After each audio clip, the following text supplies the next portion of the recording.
Olá pessoal, sejam todos muito bem-vindos. Eu sou o professor Tiago Benoliel e hoje a gente vai conversar um pouquinho sobre uma introdução ao mundo da ecologia.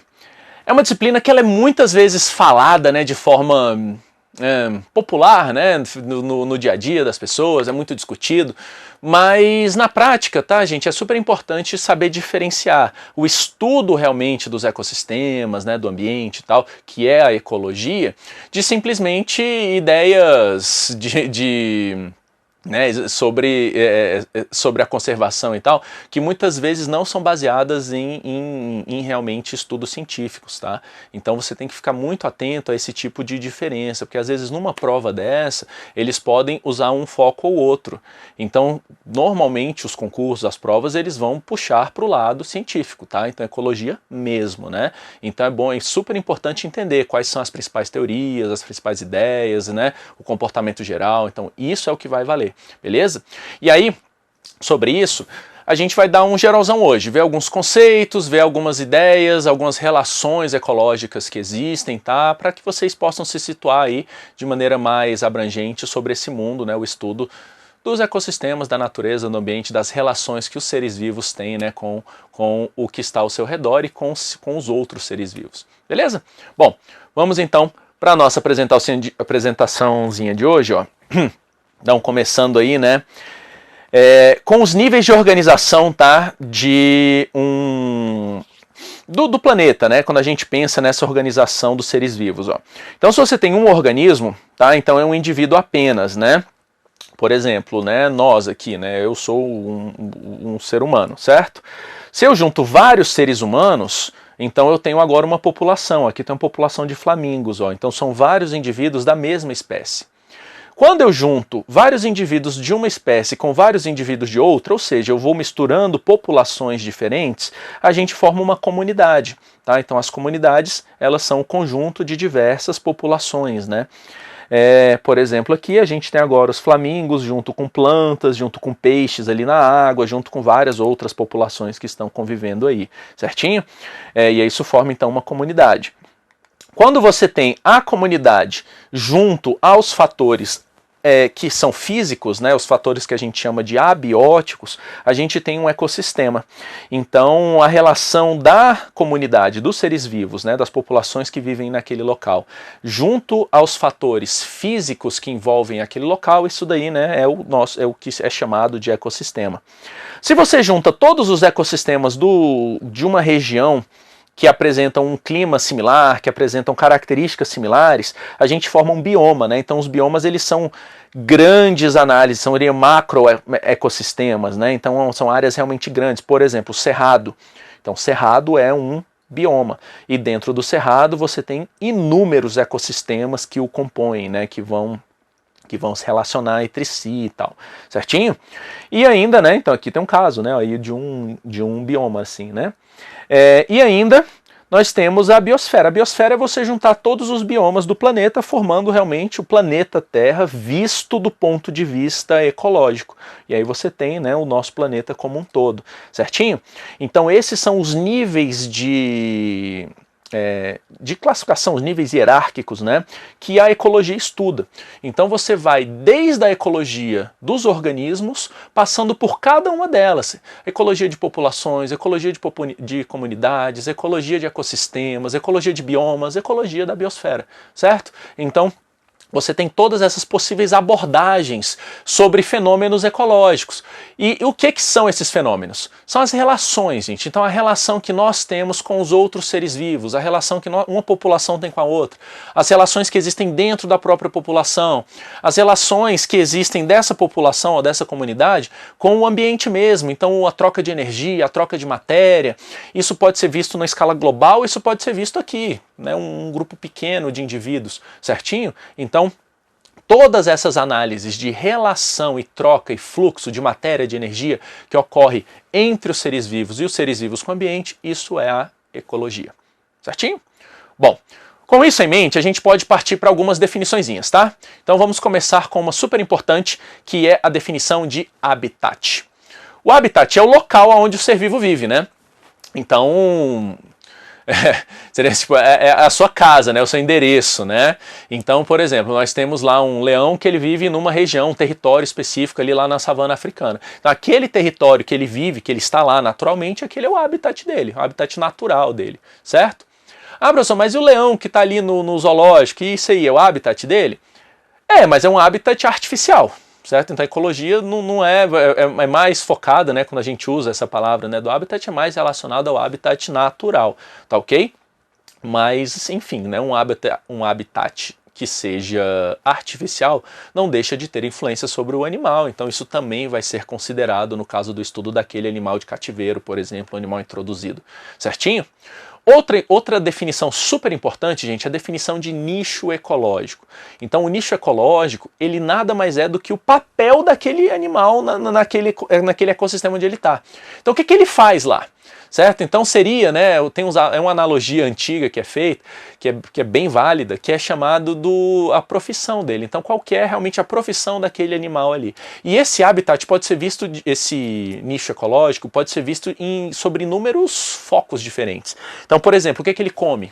Então, ele é um produtor, ele é um consumidor, ele é um decompositor. Então isso é uma forma de análise de nicho ecológico, certo? Ah, mas ele tem um comportamento de um jeito ou de outro, ou ele interage com determinados bichos ou com outros. Então, todas essas funções que ele pode desempenhar dentro de um ecossistema, isso vai ser o seu nicho ecológico, certinho? É um dos conceitos importantes para a definição até de espécie, tá, gente? Porque espécies diferentes costumam ocupar nichos ecológicos distintos, né? Então, é um dos fatores também que pode ser considerado para você definir uma espécie. Beleza? Bom, então indo para a nossa apresentação, deixei aí para vocês, tá, uma definição geral desses dois tópicos para vocês poderem estudar. E aí é o seguinte, falou em ecossistema, estamos falando da unidade realmente de estudo na ecologia. Então ecossistema é o que efetivamente a ecologia estuda, né? E aí, quando a gente olha para os ecossistemas, você tem dois conjuntos de fatores aí importantes, os fatores abióticos e os fatores bióticos. Quando a gente fala, gente, de fatores abióticos, esses fatores abióticos, eles podem ser classificados em 3 grupos, né? Então nós temos os fatores que são físicos, como questão de temperatura, variações, por exemplo, de energia, troca de calor, né? Enfim, né? Qualquer coisa que seja realmente do ambiente físico como um todo, ou enfim, coisas relacionadas a isso, são realmente considerados aí como um fator abiótico que influencia aquele ecossistema, né? Nós temos ainda os fatores químicos, que aí é a presença de nutrientes, de minerais, né, coisas que possam estar ali naquele local que vão afetar realmente aquela condição. O pH, por exemplo, enfim, né, você pode ter algumas características químicas que constituem, né, a composição daquele ecossistema, certo?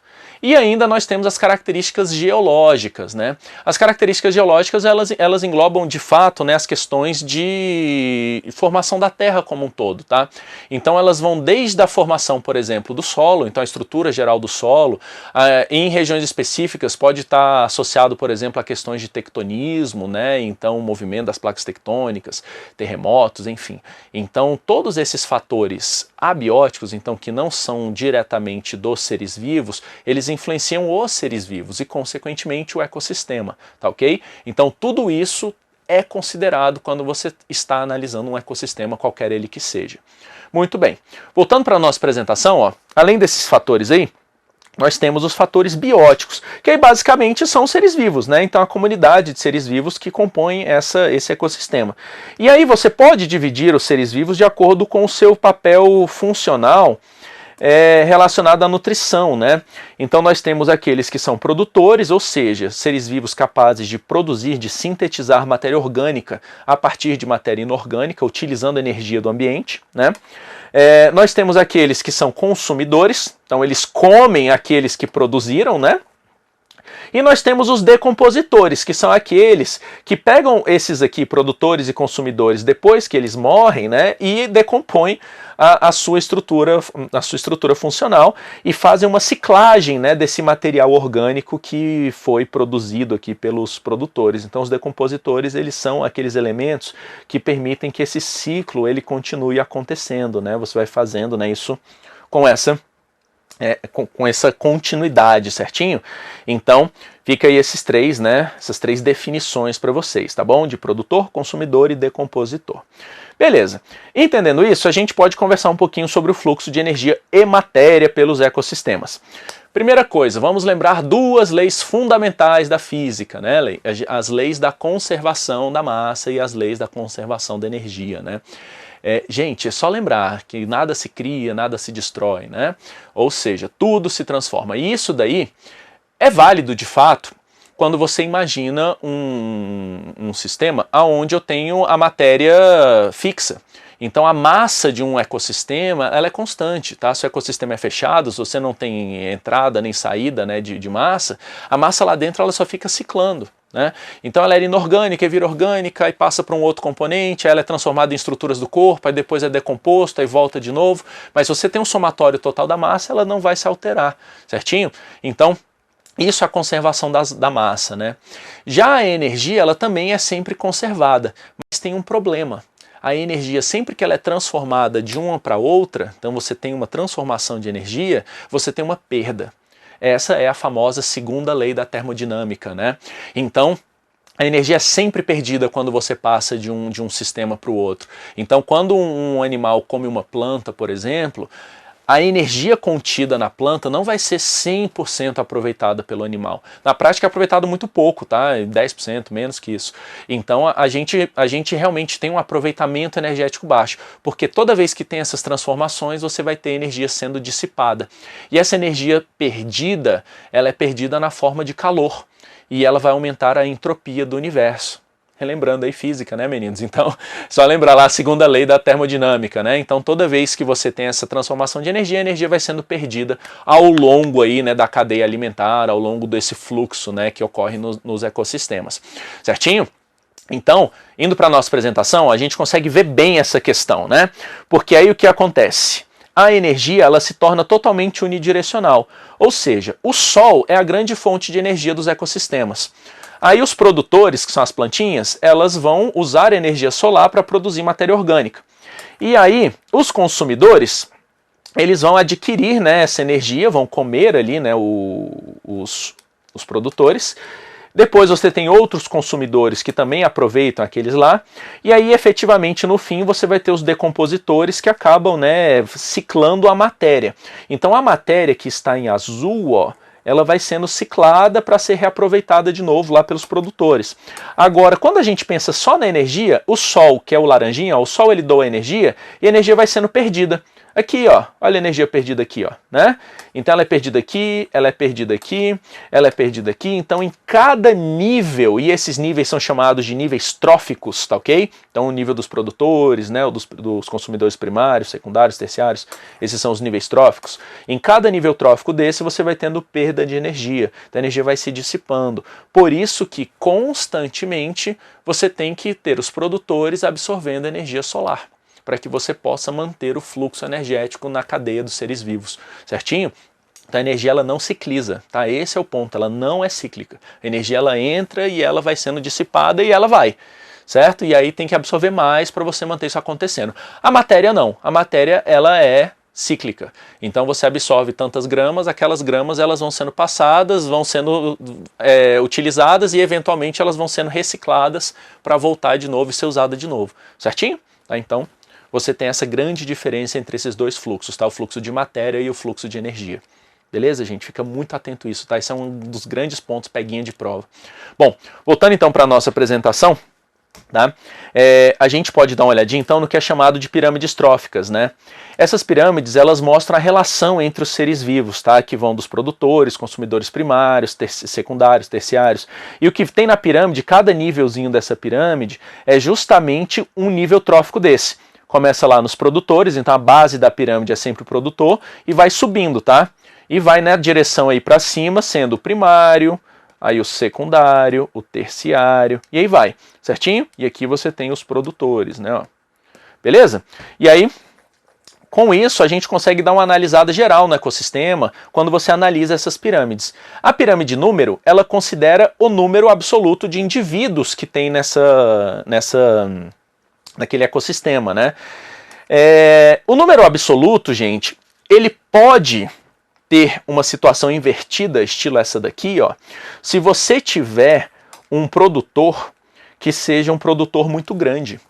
Então, por exemplo, uma árvore gigante, ela consegue dar suporte para 300 herbívoros que estão comendo ela, sei lá, uma formiga lá, enfim, alguma coisa, né? A formiga efetivamente não come, né? Mas enfim, alguma coisa herbívorozinho que esteja comendo, podem ser vários. Então você tem um indivíduo para vários, um produtor para vários consumidores primários.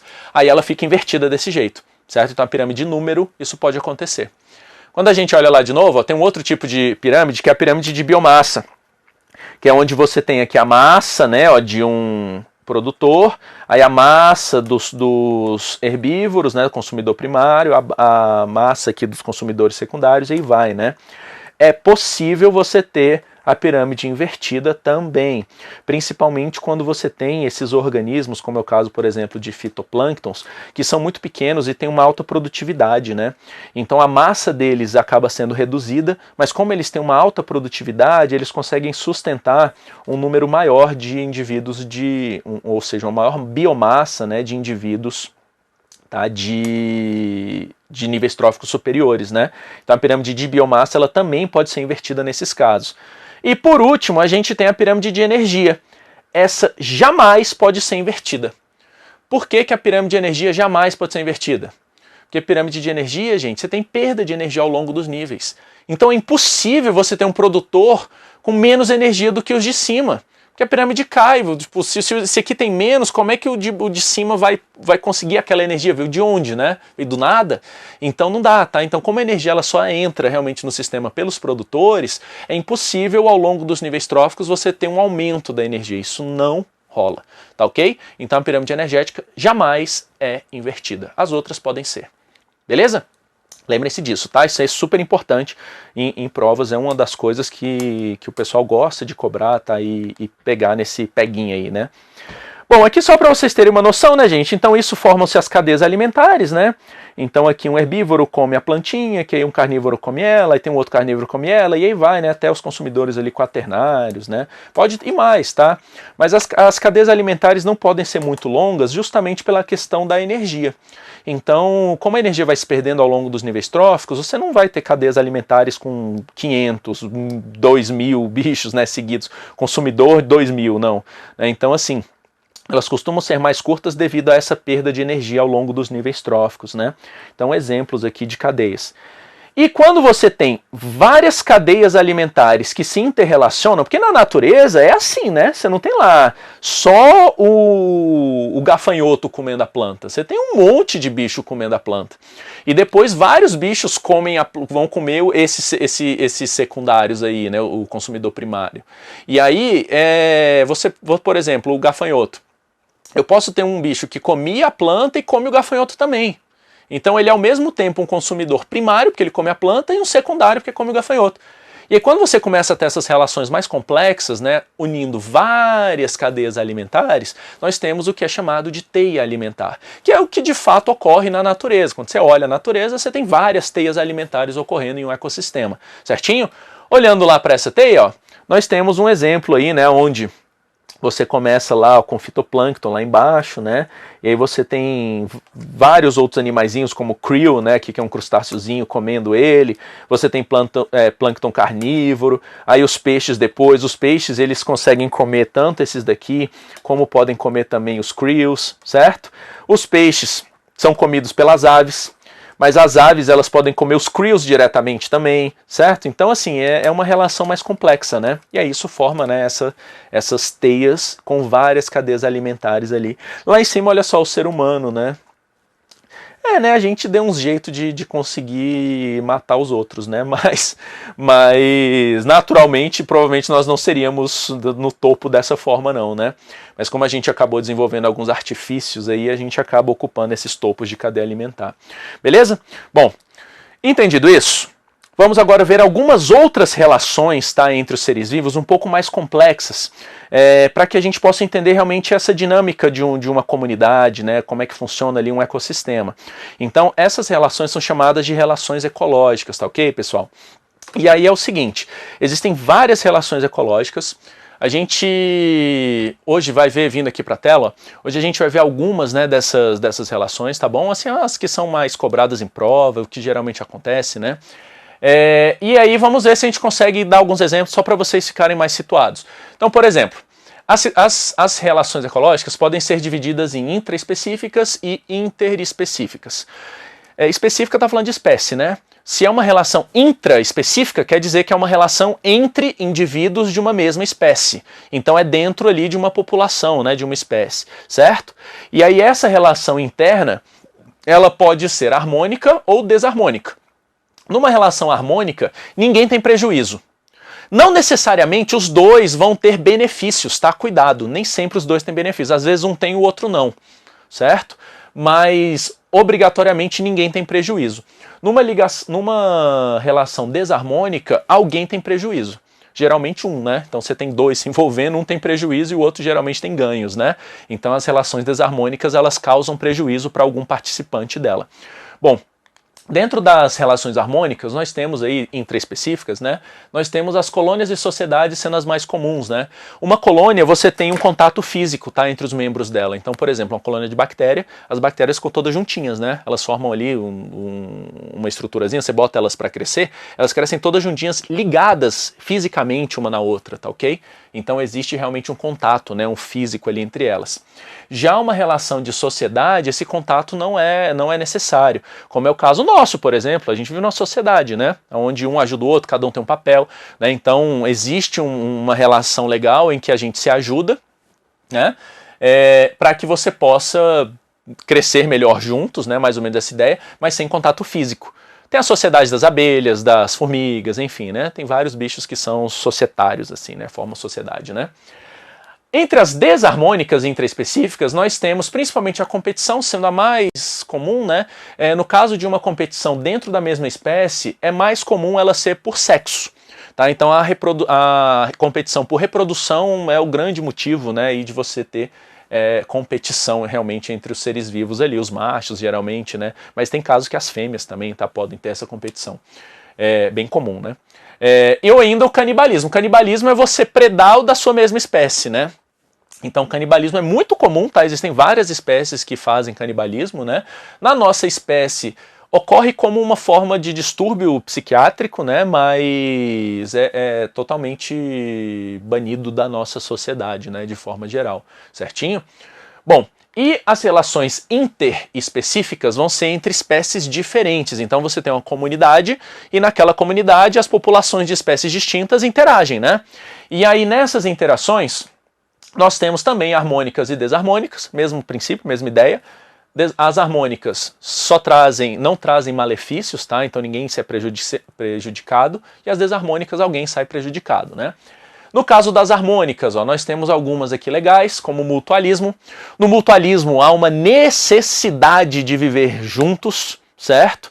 E essa relação de viver juntos permitiu que os dois consigam ter grandes vantagens aí, né? Como é o caso, por exemplo, de bactérias que colonizam a mucosa do estômago de ruminantes. Então são bactérias que permitem aos ruminantes digerir celulose. Só que a bactéria não vive fora dali, assim como os ruminantes hoje não conseguem viver sem essa bactéria. Então existe um mutualismo, tá? Elas são dependentes umas das outras e os dois têm benefícios dessa união que eles fizeram, certinho? Uma protocooperação é um princípio parecido, os dois eles se dão bem na relação. Mas a diferença é que não existe a dependência. Se você separa os dois, está tudo bem, eles conseguem viver separados. Tem um exemplo clássico de protocooperação que é de um caramujo com uma anêmona. Então a anêmona ela fica em cima da casca, né, da concha do caramujo, e aí assim, ela não precisaria estar ali, ela podia estar fora dali. Mas quando ela está ali, ela acaba tendo a vantagem que o caramujo nada, né? E quando ele nada, ele consegue atrair mais animais e coisas que aquela anêmona pode comer. Então aumenta a eficiência de alimentação da anêmona. E no caso do caramujo, ele tem uma vantagem porque a anêmona ela tem aquelas toxinas, né, nos tentáculos. Então acaba sendo uma proteção para ele. Então é uma relação de protocooperação. Os dois estão tendo benefícios, mas não é uma dependência, né? No caso, tá, gente, de comensalismo e de inquilinismo, existe uma certa paridade entre as duas, né? Geralmente, comensalismo é mais comentado quando você tem uma relação de alimentação com dois indivíduos, aonde um deles tem vantagens e o outro é neutro. Por exemplo, se você tem lá aquelas rêmoras que ficam presas nos tubarões, né? As rêmoras, elas acabam tendo uma vantagem ali, né? Porque quando elas estão ali em cima, elas acabam comendo os detritos que os tubarões deixam e tal, então elas conseguem se alimentar e ficam mais protegidas também, né? Pro tubarão, tanto faz, uma rêmora não muda nada, ela não é um parasita, ela não tá sugando nada dele. Mas, e para ele não afeta, ela, se ela tá, não tá, entendeu? E isso acaba sendo uma relação de comensalismo, né? Então, não... Para o tubarão é neutro, mas para outra acaba sendo vantajoso.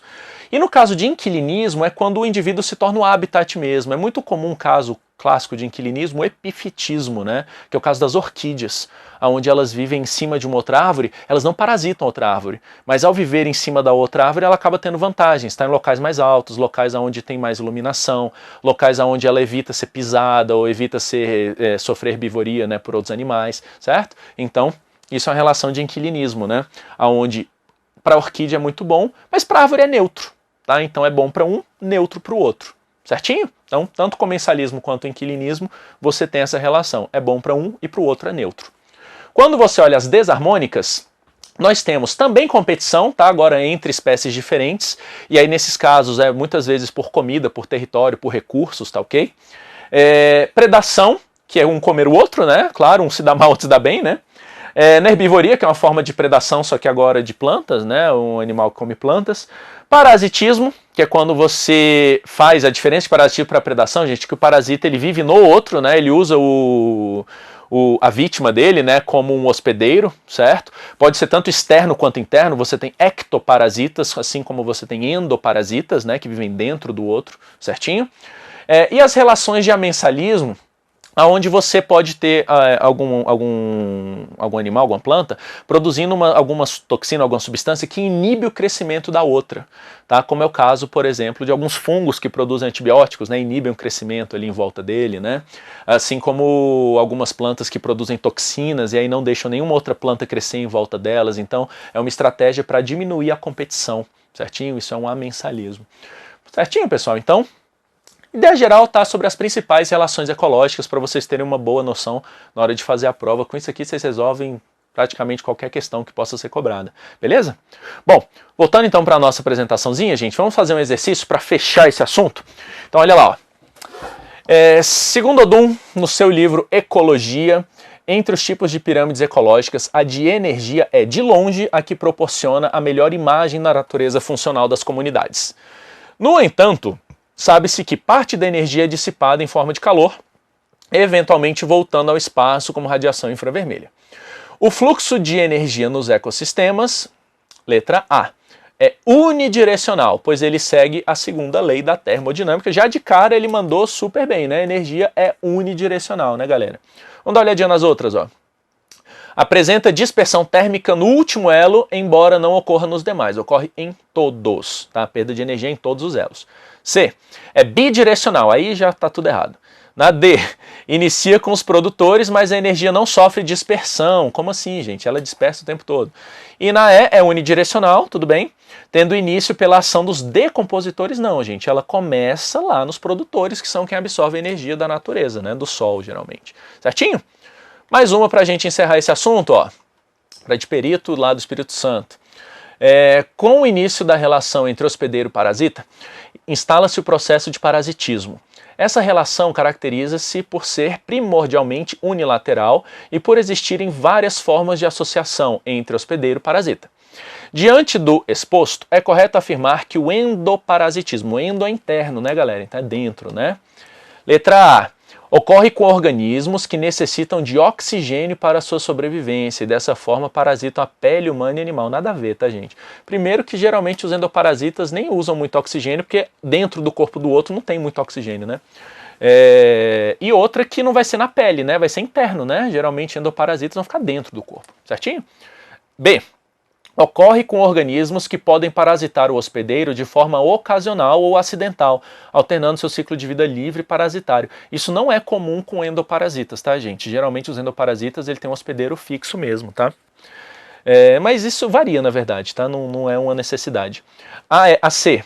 Ocorre quando organismos necessitam de apenas um único hospedeiro para que o parasita venha completar. Também não, tá, gente? Não necessariamente você vai ter apenas um, tá? E não existe essa relação. Na D.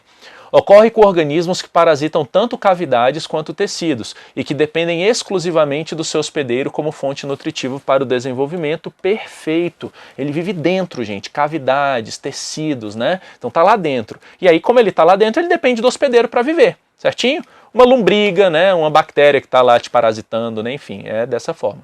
E na E, ocorre quando organismos requerem 2 ou mais hospedeiros para que se completem fases, também não tem nada a ver essa daí. Certinho, gente? Bom, então com isso dá pra gente ter uma boa noção sobre ecologia para vocês começarem esse estudo da ecologia e a partir daí começar a aprofundar mais em alguns tópicos específicos. Certinho, galera? Espero que vocês tenham gostado. Muito obrigado e até a próxima.